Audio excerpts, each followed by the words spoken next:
Tata Motors अपनी Harrier को Indian market के अंदर बहुत जल्दी इंट्रोड्यूस करने वाले हैं ये लोग फेसलिफ्ट के साथ में। अगर आपने हमारे वो पुराने वीडियोस देखे हैं हैरियर फेसलिफ्ट के ऊपर, तो आपको पता होगा कि गाड़ी एग्जैक्टली कब लॉन्च होने वाली है, उसके साथ में कौन से फीचर्स आने वाले, कौन से बड़े बदलाव होने वाले, ये सब आपको पता होगा। लेकिन अगर आपने वो वीडियोस नहीं देखे तो फिर आपको वो सारे वीडियोस देखने चाहिए, ताकि आपको सब कुछ समझ में आ जाए, क्या कुछ इन्फॉर्मेशन गाड़ी के साथ में एक्सपेक्टेड है वो भी आपको पता चल जाएगा उस सारे वीडियोज़ को देखने के बाद में। लेकिन हम इस वीडियो के अंदर ऐसे टॉपिक के ऊपर बात करने वाले हैं, जो टॉपिक है कि अगर आप प्लानिंग कर रहे हो नई हैरियर के लिए तो फिर आपको क्यों रुकना चाहिए नई हैरियर के लिए, उसका आंसर आपको इस वीडियो के एंड तक देखने को मिलेगा। तो इस वीडियो के अंदर हम आपको ऐसे रीज़न्स बताने वाले, हम ऐसे 4 रीज़न आपको बताएंगे जिन 4 रीज़न्स के चलते आपको रुकना चाहिए नई वाली हैरियर फेसलिफ्ट के लिए, ना कि लेनी चाहिए अभी वाली हैरियर को। तो फिर वीडियो का एंड तक ज़रूर देखना। अगर आप इंटरेस्टेड हो तो आप कमेंट में भी ज़रूर बताना कि आप प्लानिंग कर रहे हो हैरियर के लिए, और अगर आपके कोई डाउट क्वेश्चन है तो हम उसको सॉल्व करने की पूरी ट्राई करेंगे। बाकी आप हमारे इंस्टाग्राम हैंडल को भी फॉलो कर सकते हो, अगर आपको डिटेल में कुछ पूछना है या फिर ऐसा कुछ है तो आप हमें फॉलो करके क्वेश्चन वहाँ पे DM कर सकते हो। बिना किसी देरी के वीडियो को स्टार्ट करेंगे, और सबसे पहले फर्स्ट पॉइंट हमारा होगा वो है मोर फीचर्स। अब फीचर्स की बात की जाए तो हैरियर हमेशा से, मतलब जब से लॉन्च हुई थी तब से लेकर अभी तक की बात की जाए तो फीचर्स के मामले में उतनी फीचर रिच नहीं रही है अपने सेगमेंट के कंपेयर में। हाँ, उसके अंदर आपको ठीक ठाक ऐसे फीचर्स मिल जाते हैं, लेकिन अभी भी सेगमेंट के हिसाब से देखा जाए तो थोड़े बहुत फीचर्स की कमी आपको ज़रूर नज़र आएगी हैरियर और सफारी दोनों के अंदर। लेकिन जो फेसलिफ्ट आने वाली है उसके साथ में आपको अच्छे खासे फीचर्स देखने को मिलने वाले, फिर वो हैरियर ही क्यों ना हो या फिर फेसलिफ्ट सफारी ही क्यों ना हो।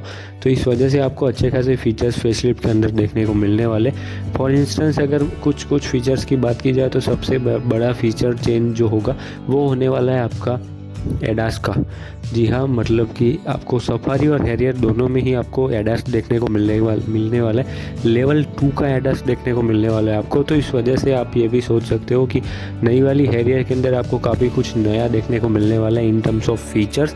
और भी बहुत सारे फीचर्स हैं, लेकिन अगर आप उसके ऊपर डिटेल में जानना चाहते हो तो आप हमें सब्सक्राइब कर सकते हो, या फिर हमारी चैनल को हमारे इस वीडियो के कमेंट सेक्शन में हमें बता सकते हो कि आपको वो वीडियो चाहिए।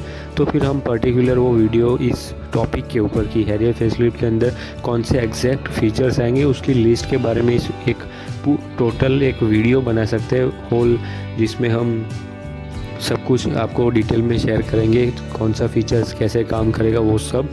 तो ये आपके ऊपर है। बाकी अगर सेकंड पॉइंट की अब बात करें तो वो है वैल्यू फॉर मनी ऑप्शंस। अब ऑप्शंस की बात की जाए तो गाड़ी के अंदर आपको लिमिटेड ऑप्शन पहले मिला करते थे, लेकिन कस्टमर्स ने जब टाटा मोटर्स को ये बोला था कि हमें नया फेसलिफ्ट चाहिए, उसमें हमें पैनोरामिक सनरूफ वगैरह चाहिए और हमें वेरिएंट ऑप्शन ज़्यादा चाहिए, तो ऐसा टाटा मोटर्स ने किया भी था। एक्चुअल में ये काफ़ी सारे जो भी कस्टमर्स थे उनकी डिमांड थी। जब गाड़ी 2020 में लॉन्च हुई थी तब लोगों को ऐसा था कि ये गाड़ी के अंदर सिर्फ 4 ही वेरिएंट है, इसके अंदर बहुत सारे ऐसे फीचर्स अनअवेलेबल थे। तो इस वजह से जो हैरियर फेसलिफ्ट आई 2021 के बाद, वो वाली फेसलिफ्ट अभी तक मार्केट में चल रही है और उसके अंदर टाटा मोटर्स ने वो सारे चेंजेस किए जो उनके हिसाब से ज़रूरी थे। तो इस हिसाब से आप ये भी बोल सकते हो कि जो फेसलिफ्ट आने वाली है उसके साथ में और ज़्यादा अच्छे वैल्यू फॉर मनी ऑप्शंस आएंगे, क्योंकि अभी के मुकाबले टाटा मोटर्स को ये भी पता है कि कौन से फ्लॉज है, कौन से वेरिएंट के अंदर उनको चेंजेस करने की ज़रूरत है, कौन से वेरिएंट ओवर प्राइस जा रहा है।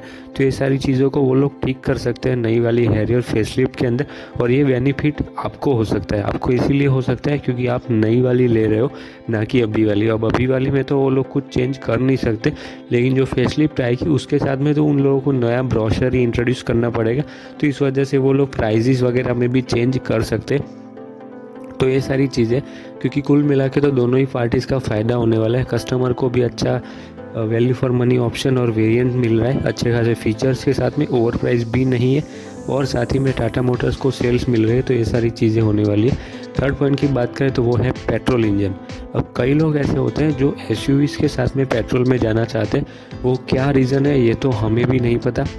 अगर आप उनमें से कोई एक हो तो फिर आप अपनी मेंटालिटी हमारे साथ कमेंट सेक्शन में शेयर कर सकते हो, क्योंकि ऐसे बड़ी एसयूवीज़ के साथ में भी लोग पेट्रोल में जाते हैं। तो ऐसा क्यों होता है वो तो किसी को नहीं पता है, लेकिन कई लोग डिमांड करते हैं कि हैरियर और सफारी पेट्रोल में होती तो हम खरीदते। तो ये चीज़ अब फाइनली होने वाली है। आपको नई वाली हैरियर फेसलिफ्ट के साथ में पेट्रोल इंजन मिलने वाला है, 2 लीटर का टर्बो पेट्रोल इंजन। तो ये एक बेनिफिट होगा उन लोगों के लिए जो पर्टिकुलर बायर्स थे ऐसी गाड़ी, मतलब कि हैरियर के साथ में पेट्रोल लेने वाले, उन लोगों के लिए बेनिफिट होने वाला है। प्लस टाटा मोटर्स को तो ऐसा ही है कि उनको तो जितने बुकिंग्स वो लोग रिसीव करेंगे उस हिसाब से प्रोडक्शन को स्टार्ट करेंगे, क्योंकि पेट्रोल इंजन को सबसे पहले ऐसा होगा नहीं कि आपको अवेलेबल हो जाएगा आराम से, जितना डीजल होता है वैसा नहीं करने वाले टाटा मोटर्स, क्योंकि उनको भी पता है कि पेट्रोल की सेल्स कहीं ना कहीं थोड़ी बहुत डाउन होगी डीजल के मुकाबले, क्योंकि वो डीजल में ज़्यादा बिकती है हैरियर, इस वजह से। बाकी आप हमें कमेंट में बताना आपको ऐसी बड़ी एसयूवी जो होती है वो डीजल में ज़्यादा पसंद आती है या फिर पेट्रोल में। हमने देखा है XUV700 के साथ में भी वो गाड़ी भी ज़्यादातर पेट्रोल में बिकी है, 60% पेट्रोल में बिकी है और 40% वो डीजल में बिकी है एज़ पर महिंद्रा। लेकिन अब ऐसा क्यों हो रहा है, क्या हो रहा है, हमें कोई नहीं बता सकता, क्योंकि ये इंडिविजुअल हर एक कस्टमर की अपनी चॉइस होती है। बाकी तो यही सारी चीज़ें थी इस पेट्रोल इंजन के बारे में। बात करते हैं लास्ट पॉइंट की, तो वो है इम्प्रूवमेंट्स।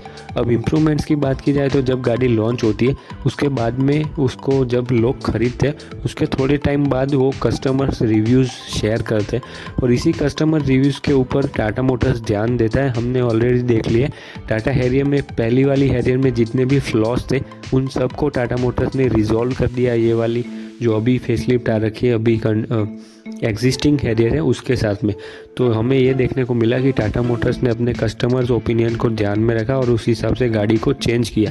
तो ये भी एक पर्सपेक्टिव हो सकता है आपके लिए।